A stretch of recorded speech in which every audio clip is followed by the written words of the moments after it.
প্রখ্যাত সঙ্গীতশিল্পী শাহনাজ রহমাতুল্লাহর মৃত্যুতে শোক নেমে এসেছে সংস্কৃতি অঙ্গনে। প্রিয় শিল্পীর মৃত্যুর খবরে গভীর রাতেও তার বাসায় ভিড় করে ভক্ত অনুরাগীরা। গতরাত 11:30টার দিকে হৃদযন্ত্রের ক্রিয়া বন্ধ হয়ে বারিধারায় নিজ বাসভবনে শেষ নিঃশ্বাস ত্যাগ করেন এই গুণীজন। আজ বাদ জোহর নামাজে জানাজা শেষে সামরিক কবরস্থানে তাকে দাফন করা হবে। দৃষ্টির সীমানা ছাড়িয়ে গেছেন, কিন্তু হৃদয়ে থাকবেন তিনি। এবার গভীর রাতেও কতদিনে সে চেনা মুখকে শেষবারের মতো দেখতে বারিধারা শিল্পীর বাসভবন পার্ক সেরিনাতে ভিড় করেন ভক্ত, অনুরাগী, সহযোদ্ধারা।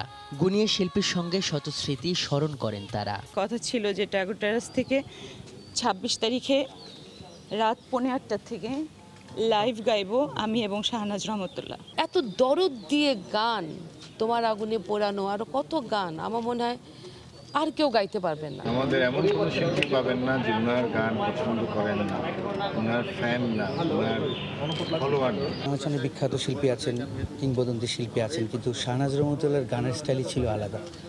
তার গানগুলো আমাদের জন্য ছিল অনুপ্রেরণা। ভক্ত সাধারণের কাছে শিল্পীর জন্য মাগফিরাত কামনা করেন স্বজনেরা।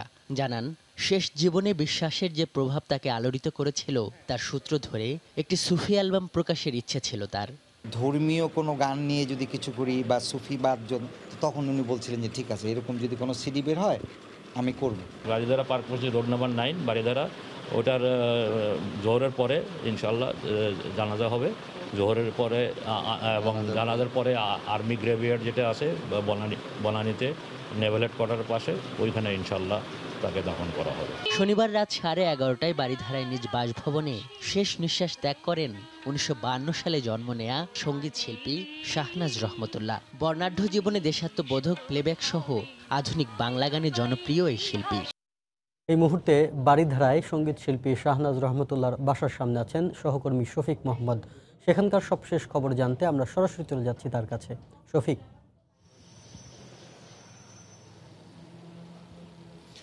শাফিন, আপনি জানেন যে কিংবদন্তি সঙ্গীত শিল্পী শাহনাজ রহমতুল্লাহ গতকাল মধ্যরাতেই কিন্তু ইন্তেকাল করেছেন এবং হৃদরোগের যন্ত্র বন্ধ হয়ে তিনি মৃত্যুবরণ করেছেন বলে আমরা খবর পেয়েছি। আমরা কিন্তু সকালবেলায় বারিধারায় তার যে বাড়ি আছে সেই বাড়িতে এসে আমরা পৌঁছেছি। সকাল থেকে এ পর্যন্ত আমার কাছে যে তথ্যটি আছে সেটি হচ্ছে, এখন পর্যন্ত আমরা সকাল থেকে তার পরিবারের কোনো সদস্যের সাথে যোগাযোগ করতে পারিনি, বা এখানে যে সমস্ত সংবাদ মাধ্যমের কর্মীরা আছে তারাও কিন্তু আমাদেরকে জানিয়েছেন যে সকাল থেকে এ পর্যন্ত তার বাড়ির যে কক্ষে বা যে ফ্ল্যাটটিতে তারা থাকতেন সবচেয়ে উপরের তলায়, সেইখান থেকে কিন্তু কোনো তথ্য এখন পর্যন্ত সংবাদ মাধ্যম কর্মীদের কাছে তেমন আসেনি। তবে আমরা বাড়ির সামনে আমরা অপেক্ষা করছি। কিছুক্ষণ আগেই কিন্তু আরেকজন সঙ্গীত শিল্পী কুমার বিশ্বজিৎ, তিনি কিন্তু শাহনাজ রহমতুল্লাহর বাড়িতে প্রবেশ করেছে আমরা দেখতে পেয়েছি, এবং পাশাপাশি এখানে আমরা যতটুকু সম্ভব জানতে পেরেছি যে গতকালই কিন্তু জানা গিয়েছিল যে আজকে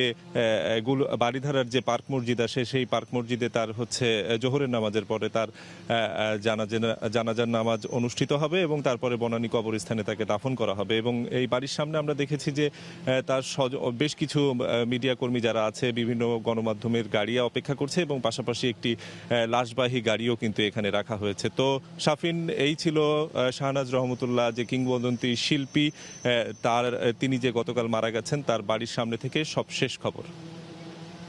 শাহনাজ রহমতুল্লাহর বাসার সামনে থেকে সহকর্মী শফিক মোহাম্মদ জানাচ্ছিলেন সেখানকার সবশেষ